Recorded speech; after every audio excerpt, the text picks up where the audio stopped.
Got going on today is I'm out here working on this Claas. I still hadn't ever finished it or done anything other than put that cog and chain on. But it's raining today. This weather is about to drive me nuts because I can't get any spraying started or nothing because the winter has got its claws sunk in us and it will not let go. We're still having to feed hay. Some of our cows aren't eating, some of them are. It warms up, the grass grows, they'll quit eating for a day or two, then it gets cold again, then they go back to eating. It's just annoying. And it gets up to like 60-something degrees during the day, but then at night it gets down to 30s, and that's not really the best weather conditions for if you're going to be spraying herbicide or anything down for it to work. So we're just sitting around waiting. It has been ideal weather on a couple days, but generally it's too windy or it's going to be raining by dark as soon as it turns dark, so it just hasn't worked out. So I'm sitting in the shop again today, so while I'm doing that I'm getting this other stuff done. But made in the USA, you're probably wondering what these are. They're belts. I got 4 new belts here. I'm not going to be putting these on today. I'm going to do that later on a different day when it's dry outside and I can pull this thing out of the shop and do it outside because there's not quite enough room in here to do it. I can do it in here, but it's a pain in the butt. But the reason why I'm replacing these is the Baler's got like 15,000 rolls through it, which is by far the best set of original belts we've ever had on a Baler to date that's actually lasted and that long. Probably the second best is the M Vermeer so far. It's got the original ones on it, but it ain't got but like I think it's close to 10,000 rolls through it, or 10. I forget how many it has on it. But this one's obviously well past that, and it's probably needs changing now, but they've been good belts as well. Now these belts here, now this Baler has continuous belts on it, so we're going to have to cut them out and put laced ones in. But this belt here, the one thing I don't like about them, they are made in USA, so I like that, but is these staple laces that came on it. I'm not crazy about those, but worst case scenario, if they give me troubles, I'll just take the belts back out of it, run the old ones back up in it, take them up to the dealer, have them at Cane's, let them relace this thing with if these were Claas belts, now these aren't Claas belts, these are aftermarket.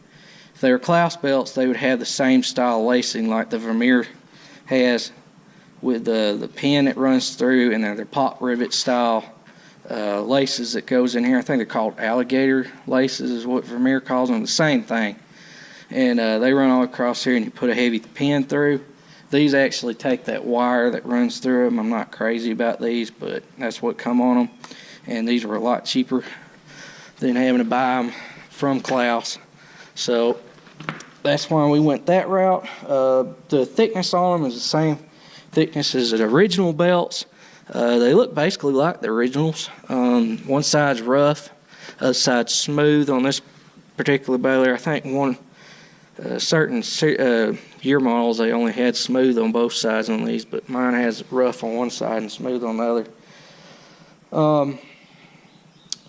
But we'll see how they do. But I've got 4 new ones to put on it. But today we are going to be tightening up different adjustments on this thing. And we'll show you all that. And some of the aggravating things about having a foreign Baler versus an American Baler. Now don't get me wrong, I love this Baler. Y'all know I do. If you've been watching the channel for a long time. But there is some things that are annoying.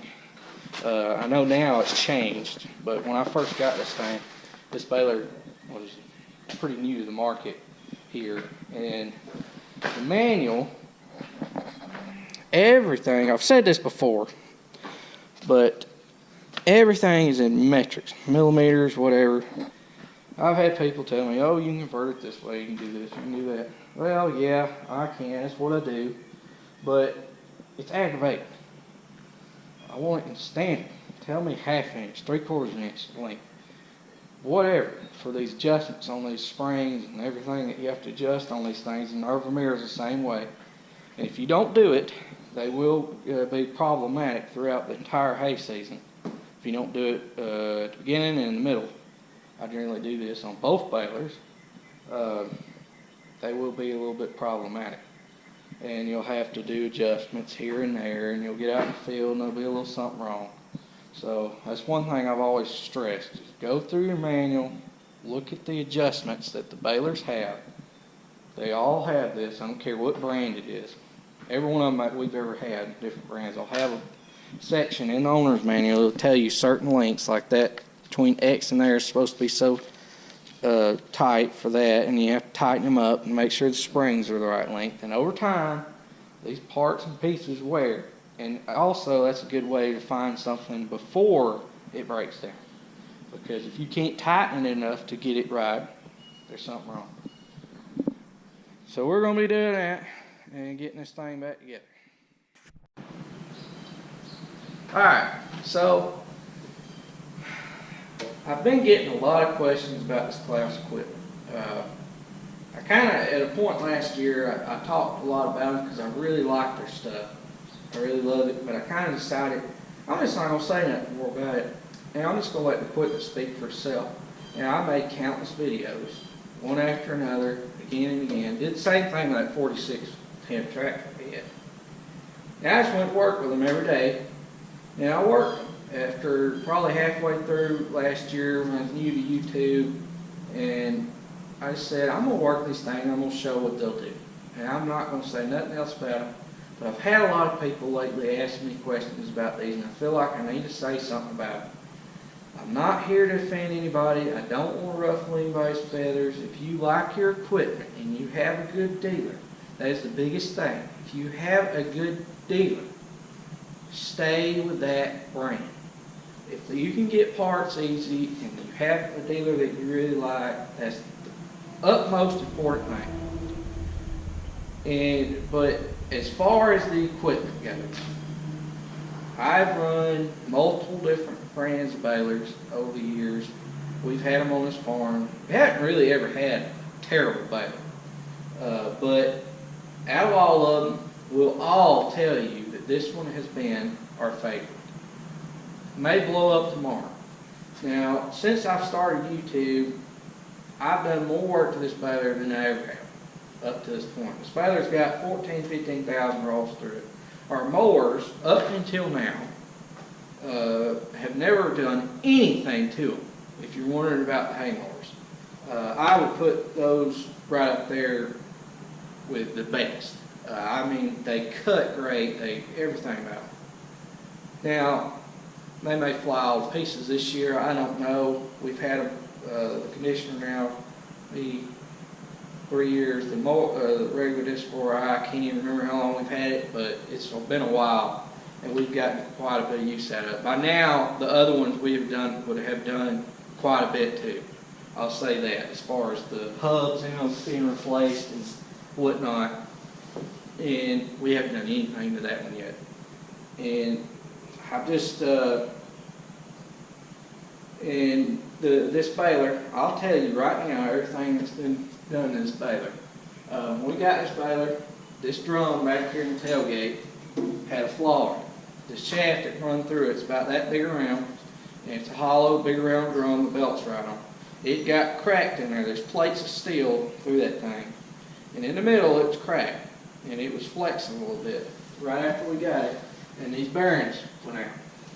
That had to be replaced. I've never really counted that as a problem with the baler because it was like that when we bought it. It was all warranty and taken care of.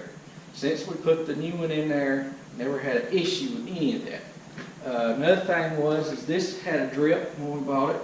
Screwed that on myself, replaced it in 2 minutes. That was warranty. The other thing I've done is last year I replaced these 2 sprockets, 14,000, 15,000 rolls. First 2 sprockets I've ever replaced was these 2 right here. I replaced this one the other day. You can go back and look at the video of it.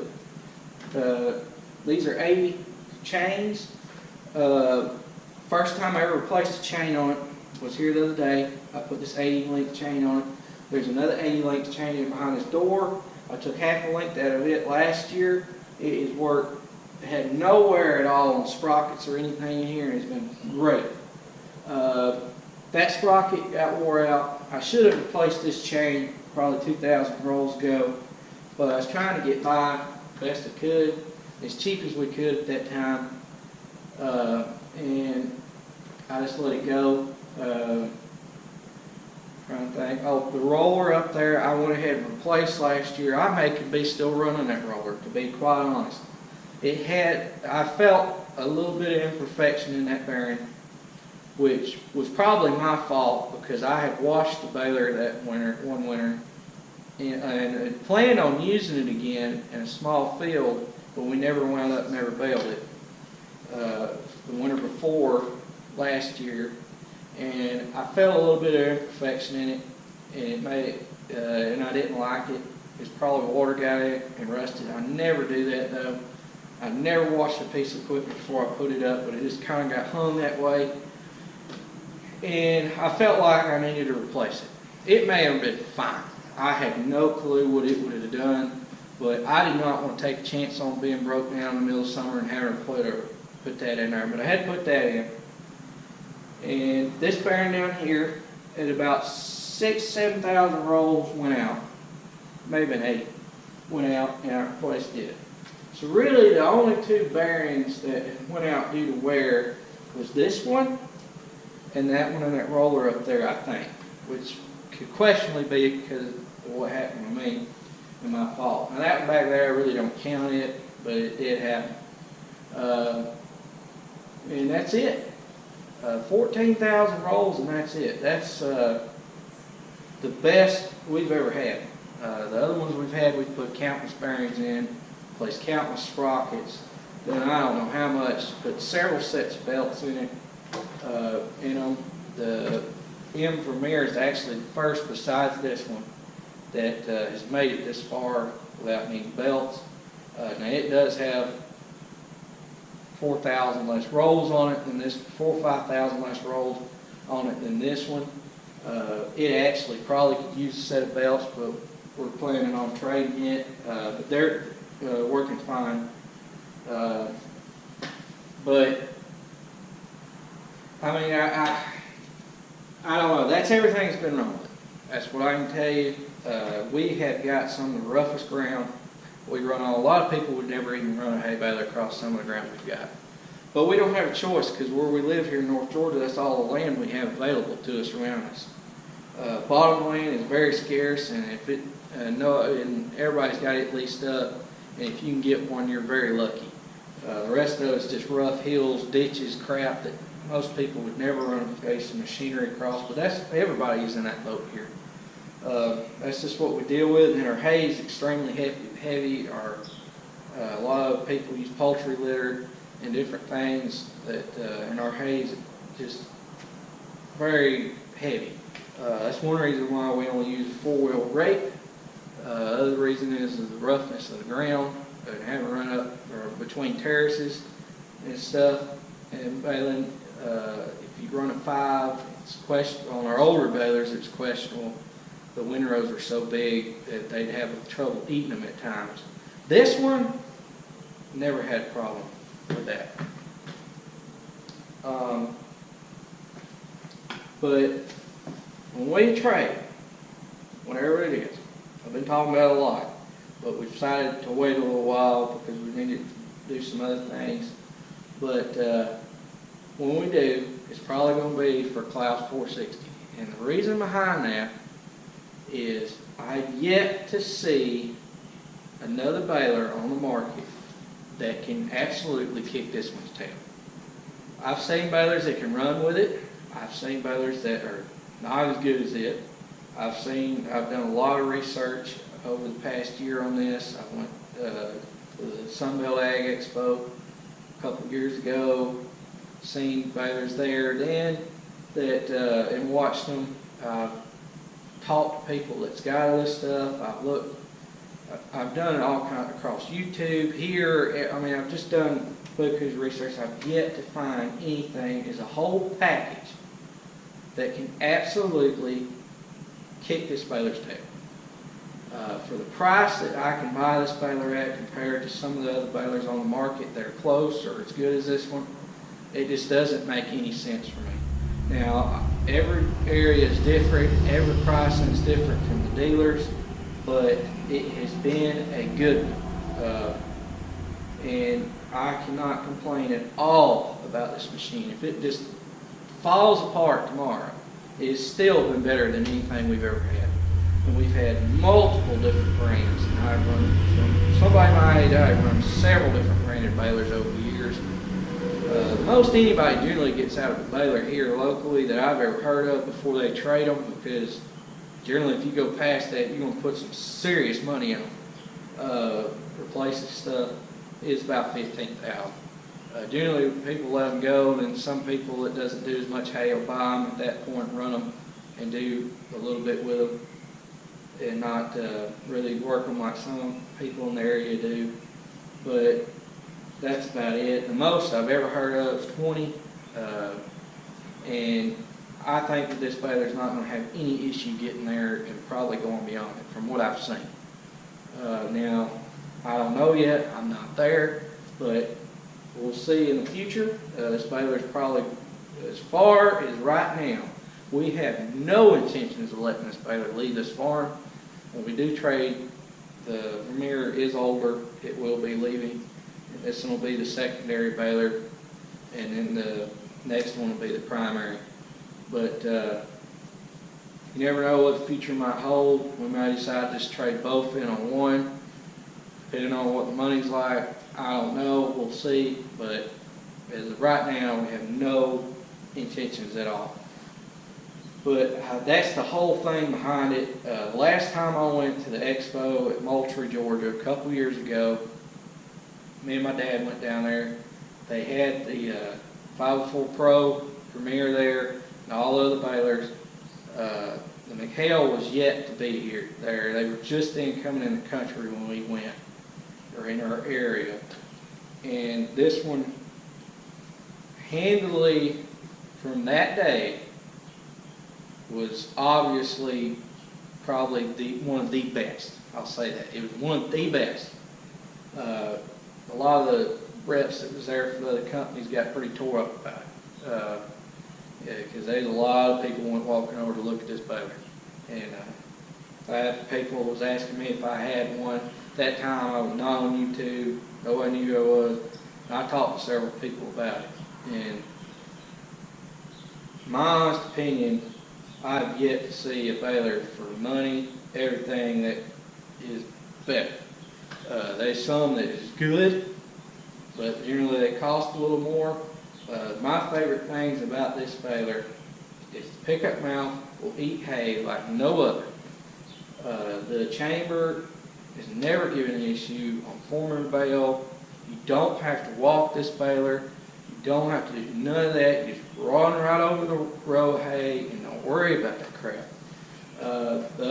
It spins really fast, which increases the tie time, and it will tie as fast or faster than any other baler I've yet to find. And I have looked hard on the market for the tie timer. That's a big thing to me.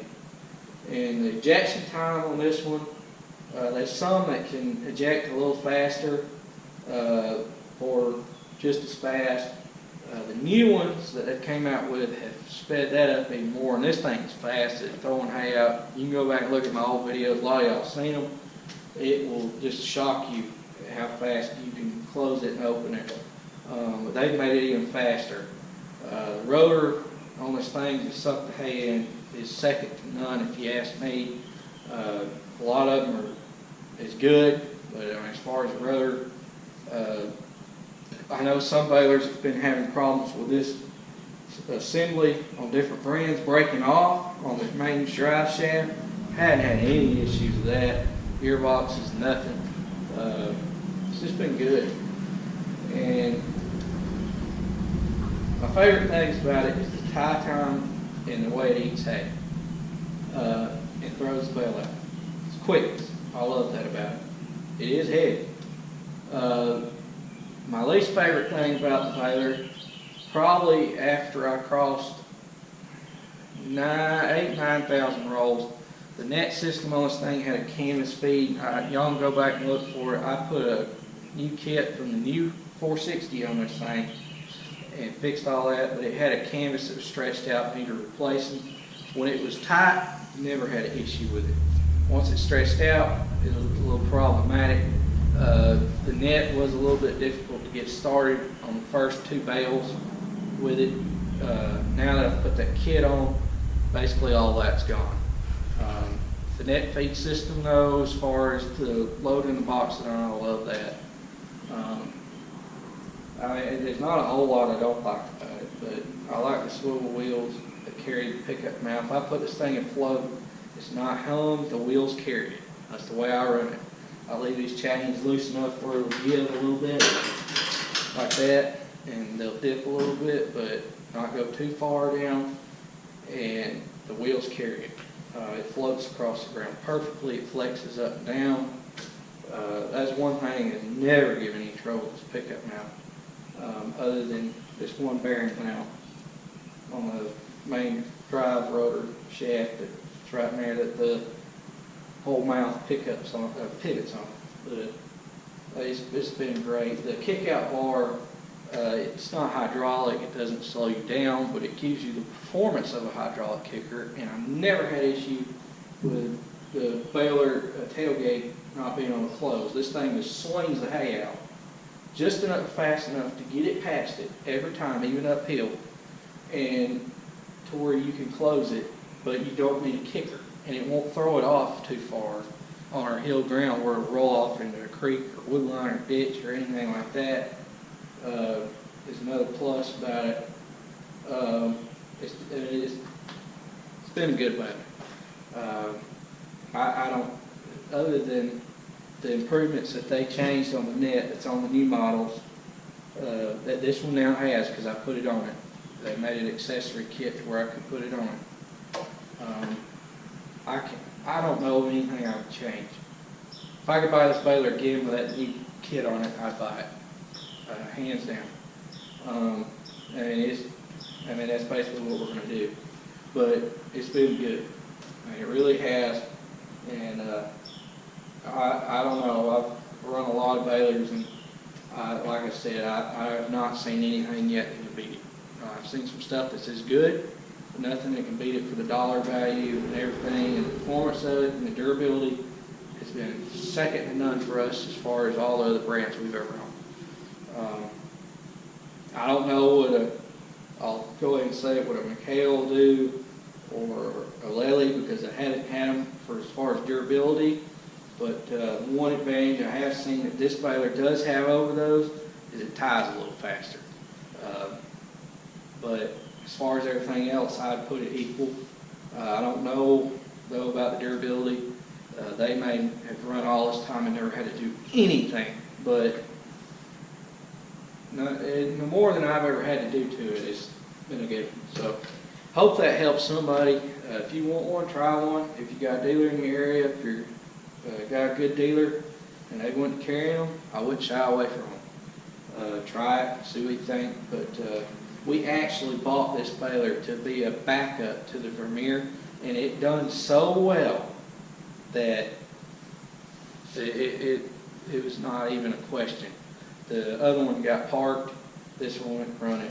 And I'm not going to throw off on that other baler. It's been a good baler. I have noted before, though, that that particular baler, particular model of theirs had issues, and they only made it for a year or two, and they quit making it on the counter. But as far as them, Vermeer as a company, they're a good company. Hale's a good company from what I've heard. Lely is hands down probably, or Agco now owns them. It's a very good company. I'm not throwing off on any of the other balers. I'm just saying, for me, in our area, what I've gotten out of this one, from the durability I've seen out of this one, second, I have not seen anything just hands down kick its tail. So That's one reason why I'm going back in. I've got a good dealer in Kane Equipment that sells these. We deal with them all the time. I can get parts easily through them. That's another thing. Parts. Never had to really wait on parts. The longest I ever waited was 3 days. And most of the time I can pick up the phone, and even then, if I would have needed it right then, they could have overnighted it to me and it'd been there the next day. But I wasn't in that big a hurry, didn't want to pay the freight when I waited that 3 days. Parts have always been real good about getting them. The one downside there is some of the parts can be a little pricey, but it's good stuff. It's good, durable, quality made stuff that I've seen so far on that. I don't want to brag on it because it'll probably fall apart, but it's just been a good, and I can't say that enough. So if anybody's ever wondered about these, seen them and you were kind of scared of them, didn't really know, maybe this will help you. But ultimately, I'll say this, if you've got a good dealer and you are familiar with a certain brand piece of equipment and you really like it and you've got a bad taste in your mouth on one you just bought, probably go back and try it on that whatever you're used to again. But if you haven't had a bad try, maybe try one of these and see what you think. But ultimately, it all comes down to the dealer and them working with you and everything else. But as far as, for me, this is the way we're going and the way we're probably going to stay in the future. If I didn't have this, more than likely, with the current situation of dealers and support, I would probably go with, if AGCO does launch the Lily design, which I've heard they probably are going to, but it hasn't been done yet. I would probably go with Lily if I didn't go with one of these. For me, for my situation as far as the dealer and everything, once again, I'd be dealing with Canes. They have AGCO owns them, and I'd be going through him for that, or Vermeer. I have a good dealer for Vermeer stuff that I can get stuff from, and I'd probably go with one of those two. Other than the other brands, we don't really have dealers I like to deal with around here for them. And it's a big thing for me with those. But ultimately, go with what you can get good stuff out of your dealer from. But if you have a good dealer and they sell these, don't be afraid of them. They've been second to none that we've owned. I've been very pleased. They are a little bit more complex. One of the other downsides of this thing is keeping it blowed out. It's these style balers now, the Kuhn and Kubota and Vicon and Hale and Lily and all of them run. They're a little bit more aggravating to keep blowed out than say the old M design Premier was, or the new the Massey, I think it's 29 series or 1700 series, or the Deers. They don't have the clean size. That's one downside to them, but those style balers were great. If you ever run one of the newer style balers like these, you won't go back to the old style. And and all those companies have a baler like this, just about. I don't know really any of them that don't. They've all built a baler sort of similar to this newer style. But as far as this style, I really recommend those, whatever brand it is. You won't, from the old style like the M design or something. M's good, don't get me wrong. I'm just using it as an example. The older style baler, these newer styles that have the quick hatches and the rotor designs and everything, they work good. But thanks for watching. Hope I didn't bore y'all too much, but I felt like I needed to take a video and really talk about all this stuff and explain different things about it. But thanks for watching. Please comment, rate, subscribe. See you next time.